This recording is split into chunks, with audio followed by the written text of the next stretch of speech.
In molecular biology and genetics, translation is the process in which ribosomes in the cytoplasm or endoplasmic reticulum synthesize proteins after the process of transcription of DNA to RNA in the cell's nucleus. The entire process is called gene expression.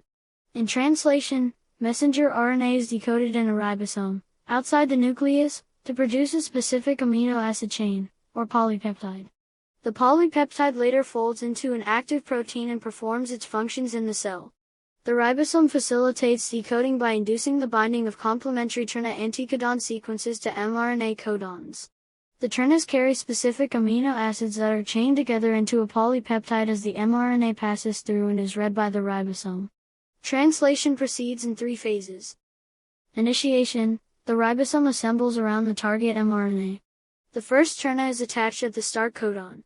Elongation: the last tRNA validated by the small ribosomal subunit transfers the amino acid it carries to the large ribosomal subunit, which binds it to the one of the precedingly admitted tRNA.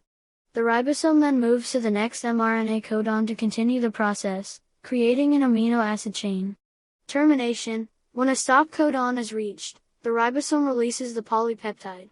The ribosomal complex remains intact and moves on to the next mRNA to be translated. In prokaryotes, translation occurs in the cytosol, where the large and small subunits of the ribosome bind to the mRNA. In eukaryotes, translation occurs in the cytoplasm or across the membrane of the endoplasmic reticulum in a process called co-translational translocation.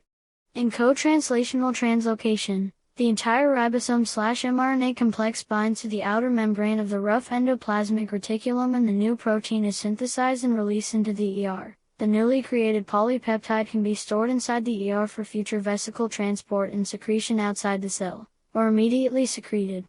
Many types of transcribed RNA, such as transfer RNA, ribosomal RNA, and small nuclear RNA, do not undergo translation into proteins. A number of antibiotics act by inhibiting translation. These include anisomycin, cyclohexamide, chloramphenicol, tetracycline, streptomycin, erythromycin, and proromycin. Prokaryotic ribosomes have a different structure from that of eukaryotic ribosomes, and thus antibiotics can specifically target bacterial infections without any harm to eukaryotic host cells.